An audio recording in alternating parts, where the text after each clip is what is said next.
cool now when I'm actually in America and when, we've been in Austin and Dallas and like, oh yeah, Dallas, that's where they're from. And going to a Dallas hockey game and they're all like playing Pantera there. Exactly. Yeah, all the time. It's so cool. Yeah. And it's cool that in Austin they like metal because everywhere I've always lived, they don't like metal. Yeah. So... Austin's so young and progressive. Exactly. But like... Everywhere I've lived, metal is like nobody listens to metal. Oh. I've been the only one. So anytime I talk to people that like metal, I'm like, "Hey man, what's your favorite band?" You know what I mean? I kind of nerd out a little bit because it's like nobody else likes it. Just talk to Norwegian people. It's the same thing with me in professional wrestling. I love professional wrestling. You do? I am such a big fan like of WWE. Hell yeah. Shit. 100%. We're on. You can be on this too. It's all good. Oh my god. Are you a wrestling fan? So no, I talked shit about wrestling on Out of Bounds, and then Eva Marie came on and confronted me. Damn. And my butthole has still not unclenched. Dude, she's baller. So then I had to go and actually be put through a WWE style fight, and this girl named her name is something Rosa. It was in like Farm League WWE, but she body slammed me and like did the chest slap and did the whole like flipping me, and then I had to go to a chiropractor. Whoa! So they don't give you any training; they just sent you in there to get beat up. Yeah. Did you say it was fake? I did. Yeah. No, that is the worst. I've actually seen videos. Yeah. Did they put it on TV or anything? Yo, it's on YouTube. Whoa. Yeah, it has like millions. Is it like Mia Khalifa getting her ass kicked in WWE rings? That's so awesome. It was this guy who flipped people with his dick. Whoa. What? His name, that's like his like gimmick.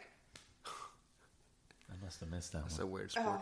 That's a weird sport. He's like, you know what? At least you're calling it a sport. Yeah. Because at the end of the day, like, show. The way I look at it is like, basketball season. Football season. Yeah. These guys sleep for 3 months or whatever. You obviously still have to keep in shape, right? But for me, it's like these guys have to do this shit 340 days a year.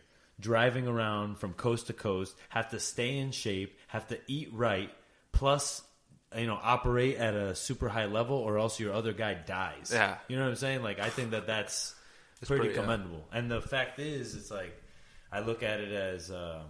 like us cooks, you know what I mean? When you're a cook, you're an independent contractor, right? You're just working kind of for somebody else, but also for you. Yeah. And then that's what they do. They're just trying to grow themselves and basically promote themselves as something that can be seen, and you can make money off of yourself. Yeah.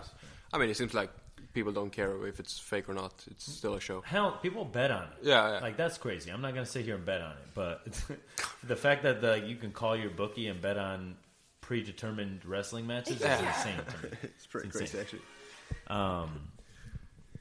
So you're in Sweden, and then when did you start cooking? I started pretty early.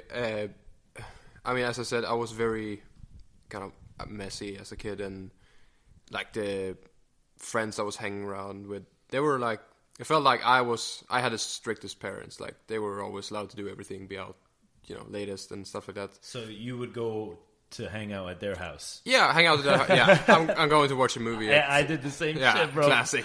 And then you did something else. Yeah, obviously. But now with my parents, they were like, on our when we were off school in summer or during Christmas and stuff, they were like, get a job or do something rather than just, as they say, hang around in town. Yeah. And my sister at that time was. What was it like? Not maitre d', but like a restaurant manager at a restaurant and hotel in town. Yeah, like, it was Grand Hotel, but in a very small, shitty town. So I got a job there as a dishwasher. Okay. I was like 13, I think. And 13. Yeah, very early. And it was like at the thought of like working first, we're like, fuck this. But then. Getting in there, it was very fun actually, because my bosses back then, I mean, one of them, he's like still one of my best friends, and he's like 15 years older than me. Uh-huh. But, it was like hanging out with people that had the same kind of grown up also. They were, restless, ADHD, want to be everywhere at the same exactly. time and do everything, all crazy stuff. And everyone ended up in one place, restaurant, And that's, I think, still how it is, because you don't need too much to get into a restaurant, to be honest. Yeah. Like, I mean, obviously on a higher level you need some experience, of course, but you can, with whatever background, get into a restaurant for sure. Exactly. So yeah, I ended up in the dishwasher there, and it was super fun, and helping out with different stuff, waitering a little bit and here and there on my summer breaks, Christmas breaks, spring breaks, whatever it's called. And then I think a year later or 2 years later, it was in the summer, and it was this town in the summer is very busy. Like, it's a lot of tourism coming in. Yeah. So all the restaurants are, insane. There's a lot to do. And one chef or two chefs got sick or whatever it was, probably a hangover, Yeah. So I had to get into the kitchen Yeah. and help out with, doing easy stuff, cutting salads and the basic first stuff you start learning to do. And I thought it was pretty fun, and going from hanging out with a kind of front of house more to the back of house, that was like even cooler and even better, because they have like all these weird stories and kind of fucked up thing going on in there. Everyone was still, this was, I think, still back, when alcohol and drugs was pretty common. I can just feel that it was a totally different story in the back of house than front of house. For sure. And it was fun, even if I didn't, care about if they were drunk or high, or I barely know what it was. It was just fun to be in there, and I learned a lot, and I felt like I was a pretty easy learner. So I did that, and then ended up working the whole summer in the kitchen, and then, after school and stuff. And then I applied to get into restaurant school, and getting in there was super easy. It was like, you need to pass 3 subjects, basically, and then you're in. It was the easiest. So I was like, oh yeah, perfect, I can go for this. And Is that what it's called over there, restaurant school, like this? Yeah, or like culinary school. Yeah, and the school is basically, it's 3 years. It's like, I think high school here, or it's called gymnasium. Okay. But the first year was both hotel, restaurant, and in the restaurant was obviously, back of house, front of house. Second year you choose hotel or restaurant. And if you choose restaurant, you're doing both front of house and back of house. And the third year, the last year, you choose, exactly what you want to do. Oh, I want to be in the bakery, or I want to be in hot kitchen, or kitchen in general, or front of house. So that's what I did. And while I was doing that, I was just working on one restaurant, that restaurant weekdays, and then another restaurant on weekends. So yeah, and that's, I don't know, I feel like kind of got an addiction to working, and it was always fun, and there was always that kick of getting into work. I still have that every day when I'm cooking for someone. I'm always nervous. I always have what do you call it? Like something in your stomach. Yeah, like, butterflies. Butterflies, or like a big, something heavy in my stomach. I feel it still every day, and That's how you know you're doing the right thing. Yeah, I think so. And also, it means also that I care, and I'm kind of not nervous, but I don't want to fuck up. I want to Exactly. Perform. Exactly. So I'm happy that I still have that, and I think from that day it's just always been, fun to working, and I always wanted to work more and more and more and longer and longer. Yeah. And I think that's the kind of beginning of my career, I think. Cool. Well, did you have any chefs at that point that were kind of taking you under your wing, or when did you actually start getting on the line, start touching food? Yeah, I mean, that was probably when I moved to Stockholm. When I graduated school, probably, I think it was like a week later, I moved up to Stockholm because I got a job there. We were out doing internships in schools. We did, I think it was like 5-week periods. And I went up north in Sweden on a pretty big ski resort there. But one of the famous chefs, one of the biggest chefs in Sweden back then, he had probably 10-15 restaurants. They're all very high caliber restaurants. But one of them was up there, and I loved skiing, so let's go up there and do an internship and work there.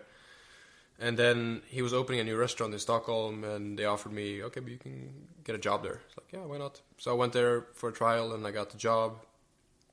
And it was just totally different, It's like going from probably a small roadside diner to going into San Francisco and going to the big boys.